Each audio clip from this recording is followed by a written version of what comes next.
Le glacier des Bossons déploie sa magnifique cascade de glace dans la vallée de Chamonix, au-dessus du village des Bossons. Pour s'approcher du glacier, un petit chemin balisé permet de rejoindre une plateforme au-dessus du chalet du glacier des Bossons. Pour les moins courageux, un télésiège permet d'écourter la promenade pour monter au chalet.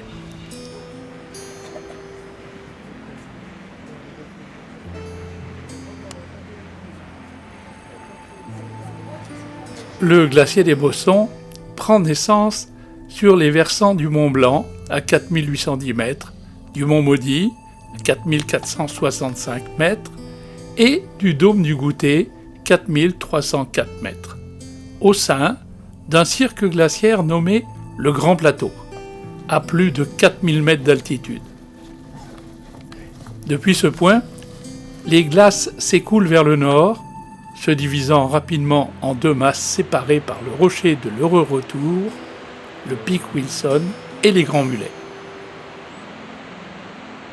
La fonte significative de la glace donne naissance à 3 cours d'eau: le torrent de la Creuse, le torrent de la Crozette et le torrent des Bossons.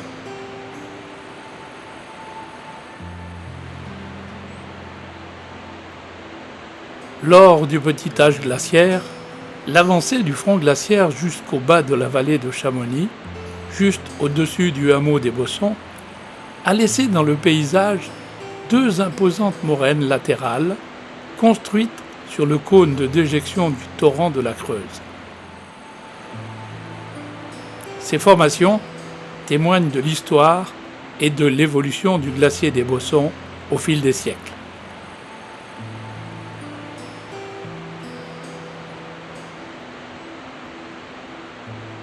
Bien que sa langue terminale ait reculé, elle atteignait environ 1200 mètres d'altitude dans les années 1980. Le glacier des Bossons présente un retrait irrégulier, marqué par une alternance de poussées et de reculs rapides.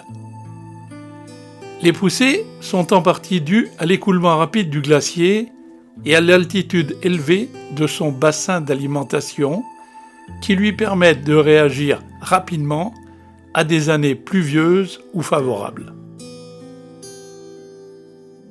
Entre 1818 et 2001, le recul total du glacier des Bossons atteint 1,5 km.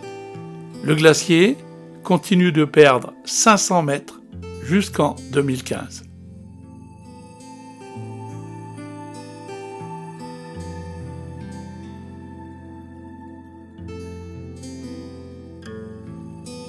Ces images, issues d'une vidéo personnelle de 1966, ont été tournées à l'endroit indiqué où l'épaisseur de glace était proche de 200 mètres. Fin des années 60, j'ai, durant les vacances scolaires d'été, fait visiter la grotte de glace du glacier des Bossons. Et c'est à cette occasion que j'ai pu tourner ces images sur cet impressionnant glacier.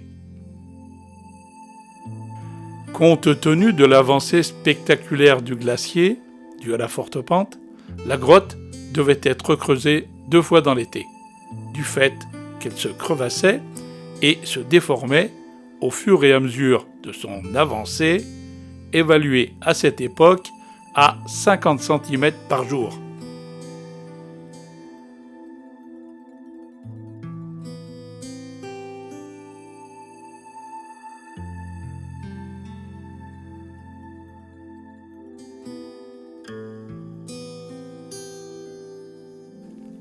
En juin 2008, le glacier ne se compose plus que d'une mince couche de glace et d'une langue terminale.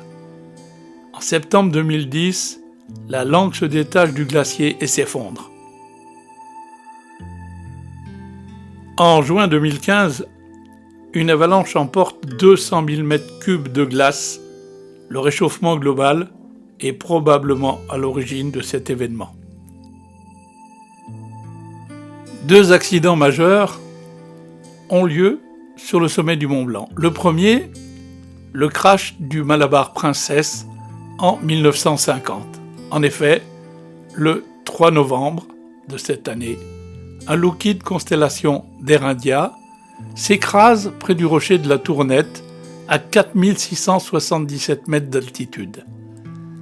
Cet accident tragique fait 48 victimes et ne laisse aucun survivant.